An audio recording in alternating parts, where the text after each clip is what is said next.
حضورنا اليوم في المؤتمر الختامي لمشروعنا.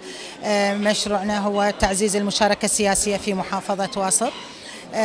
طبعا هذه السنة السابعة لمشروعنا اللي تنفذه مؤسسة المدى لحقوق الإنسان والمدعوم من الصندوق الوطني لدعم الديمقراطية الند. أعتقد هو المشروع الأول والفريد في محافظة واسط اللي يعمل على تمكين السياسي للمرأة في محافظة واسط. من خلال هذا المشروع أسسنا تجمع المدى النسوي المستقل في محافظة واسط اللي يشمل جميع النساء من المحافظة، من قضاء الصويرة، قضاء العزيزية، قضاء النعمانية، الحي، يعني الأقضية السبعة في المحافظة.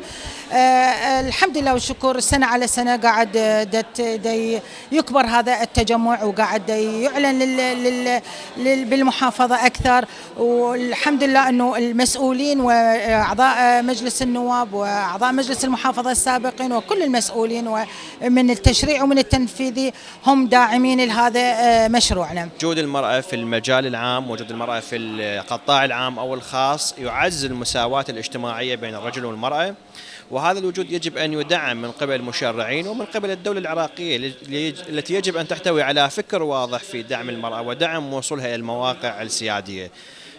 وهذا يدل على أنه عدم وجودها هو يخل بإنتاجية المواطن العراقي، يخل بأنه الفرد العراقي، نسبة كبيرة من المجتمع العراقي 49% من النساء عدم وصولهم إلى المواقع أو عدم تواجدهم أصلا في القطاع العام أو الخاص أو كل مجالات العمل في الحياة. هذا نقص كبير في إنتاجية. على الطروحات الكثيرة التي طرحت في جلستنا الختامية لمؤسسة المدى النسوية، أكدنا على ضرورة اختيار المرأة اللي تمتلك مؤهلات علمية وإدارية حيث تؤهلها للمشاركة السياسية، لأنها ستمثل لاحقا النساء بشكل عام في واسط والعراق. فنتمنى من الجهات المختصة اللي تنتقي هكذا قدرات أن تكون المرأة مؤهلة لهذا المنصب، لأنها ستمثل فئة النساء مثل ما قلنا، ونتمنى أنه يعطوها حقها في هكذا مجالات. من خلال مشاركتي بورشة المدى لدعم وتعزيز حقوق المرأة في الانتخابات وفي المجتمع بصورة عامة، أنا اللي وصلت له واللي استنتجته من هذه الورشة اللي هي يعني استمرت على مدار 6 أشهر أو أكثر، فاللي وصلنا له أنه لازم نعزز دور المرأة في المجتمع من ناحية الانتخابات. كون النساء بالآونة الأخيرة نشوف أنه النساء صعدا للانتخابات خارج نظام الكوتا، وهذا يشجع ويعزز دور المرأة في المجتمع.